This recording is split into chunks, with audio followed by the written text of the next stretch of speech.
Before we bring our guest speaker to the podium, I'd like to highlight a few of her accomplishments annotated in her bio. Our guest speaker is First Lieutenant Gianna Punzalan, and she hails from Marinduque, Philippines. In 2004, she relocated to Guam with her parents and her siblings. In 2007, while in high school, she became interested in the military after enrolling in the junior ROTC program in her high school, and she volunteered for the split option program, where she attended initial entry training at Fort Jackson, South Carolina, and was recognized as an undergraduate. Upon completion of initial entry training, she was then assigned to the U.S. Army Reserve Guam as a carpentry and masonry specialist. And she did all this while still completing her high school diploma. In 2009, upon graduation from high school, she attended advanced individual training at Gulfport, Mississippi, where she was also recognized as an undergraduate. And as you can see, there's a recurring theme here. All of the military education that she had completed up to this point, she was recognized as an undergraduate. In 2009, she also became a U.S. citizen, and in that same year, she received a 4-year Army ROTC scholarship to Embry-Riddle Aeronautical University, where she majored in global security and international studies. In 2013, she graduated cum laude. She was recognized as a distinguished military graduate, and she was commissioned as a second lieutenant in the United States Army Signal Corps. Upon graduation, she attended the Basic Officers Leader course and was subsequently assigned to Fort Huachuca, Arizona, where she served as a platoon leader and rear detachment commander. In 2015, Lieutenant Punzalan arrived at Fort Stewart, Georgia, and she was assigned to the 414th Signal Company, where she served as a platoon leader, and she's currently serving as the company executive officer. Please join me in welcoming First Lieutenant Gianna Punzalan.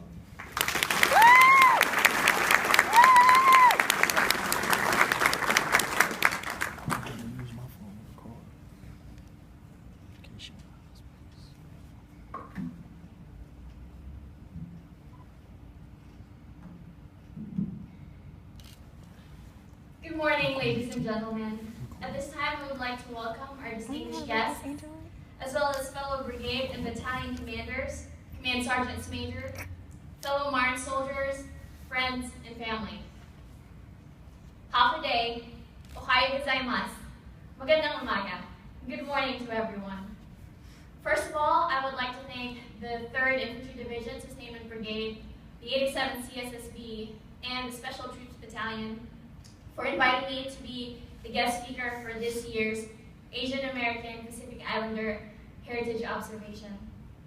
It is both an honor and a privilege. I am First Lieutenant Gianna Punzalan. I am a first-generation American of Filipino ancestry. I was born and raised in the Philippines before I moved to Guam when I was 14, and then later on I became an American citizen when I was 19 years old. For those of you who don't know, Asia Pacific Heritage Month first began in 1978 as the Asian Pacific American Heritage Week. And then later on, in 1992, the Congress proclaimed the whole month of May as the Asian American Pacific Islander Heritage Month in an effort to salute the many immigrants who helped build America into what it is today. The month of May was chosen to commemorate the immigration of the first Japanese to the United States on May 7, 1843, and also to mark the anniversary of the completion of the Transcontinental Railroad on May 10, 1869. The majority of the workers who laid the tracks were Chinese immigrants. Asian and Pacific Islander is a rather broad term that encompasses all of Asia and the Pacific islands of Melanesia, Polynesia, and Micronesia. The blanket term Asia-Pacific Islander can mean to represent the peoples of the Philippines, Guam, Hawaii, Vietnam, Korea, China, Samoa, the Marshall Islands, Singapore, Japan, and many other countries. We are wildly diverse with a wide variety of ethnicities, cultures, and languages. But despite our many differences, we have some very common values. We are hardworking, loyal, sometimes to a fault. We have fabulous food and unique dishes that are completely our own.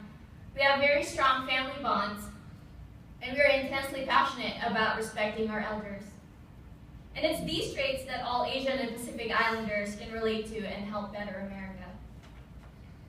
Now, I can't speak for the entirety of Asia, the Pacific Islands, and even to some extent my native country of the Philippines. But what I can give you is a glimpse into the life of living in a small province in the Philippines, what it was like to be an immigrant in America, the sacrifices my family made so I could be here, and how that has helped me prepare for success. I was raised in Marinduque, which is a small island in the northern Philippines. I was one of 3 siblings at the time, and I grew up under the care of my extended family. We lived with my grandparents and 3 of my mom's siblings in a small 1-bedroom house. We lived a very modest lifestyle. My mom, siblings, and I all shared a banig na kulambo, which is a straw mat and a mosquito net. My mom raised me and my siblings all by herself. My mom worked 2 jobs to put food on the table, but even then she was still barely making enough to feed us. They say in the Philippines, one of the greatest exports is the people, and my family was no different. Because even though she had a college degree, my mom still had a difficult time finding work that could pay well enough to support all 3 of us. So she didn't have a choice but to work overseas in Saipan as a hotel desk receptionist for $3.05 an hour, which was more than what she made in her previous job in the Philippines. For 6 years, my mother endured the hardships of being away from us, working in an unfamiliar place, and working countless overtime hours just to support her children. At the time, I didn't realize how much she was sacrificing. I was about only 5 when she left. But what I do remember is her always smiling, loving face when she would see us for a few days each year. Now, while working overseas, my mom met the man I now call my dad. My dad is currently a U.S. Marshal, and he is also a retired infantry NCO. With his help, my siblings and I were uprooted to Guam in 2004. Now, moving to another country is difficult as it is, but it is especially difficult when you move during the life's most awkward years, high school. Because not only are you the cliche new kid in school, but you also have to adapt to speaking a new, different language and adapting to a new culture. Now, American culture is not completely different from that of the Philippines, but I do remember being completely shocked the first time I heard one of my new friends call her older sister by her first name. You see, in the Philippines, like many other Asian countries, honorifics are used to address older siblings. For example, in Tagalog, which is my native language, I would address my older sister as ate, and if I had an older brother or an older male cousin, I would address them as kuya as a sign of respect. Respect is a large aspect of Asian culture, so it's no surprise that I really found my place in my high school's JROTC program. I made many great friends in JROTC, and it helped me establish my path to citizenship through the Army Reserve. I'm so grateful to this country and its military. Through the Army, I was able to receive my citizenship, I was able to obtain my college degree, and also to receive a commission as an officer in the United States Army. I work hard, as many Asian and Pacific Island Americans do, to honor the sacrifices that my family made to get here. And this month is a way for us to also honor the sacrifices of the immigrants that came here before me. There was a time in this country when Asians faced widespread discrimination by both the people and the government. We stand on the shoulders of those who came before us, and it's thanks to those immigrants that I can be here today. Today and this month, we honor the contributions that Asian and Pacific Islanders made for America. In the late 1800s and early 1900s, Asian and Pacific Islanders provided a vital workforce that built America. They were a key part in the civil rights movement. They heavily impacted the foods that we now enjoy today.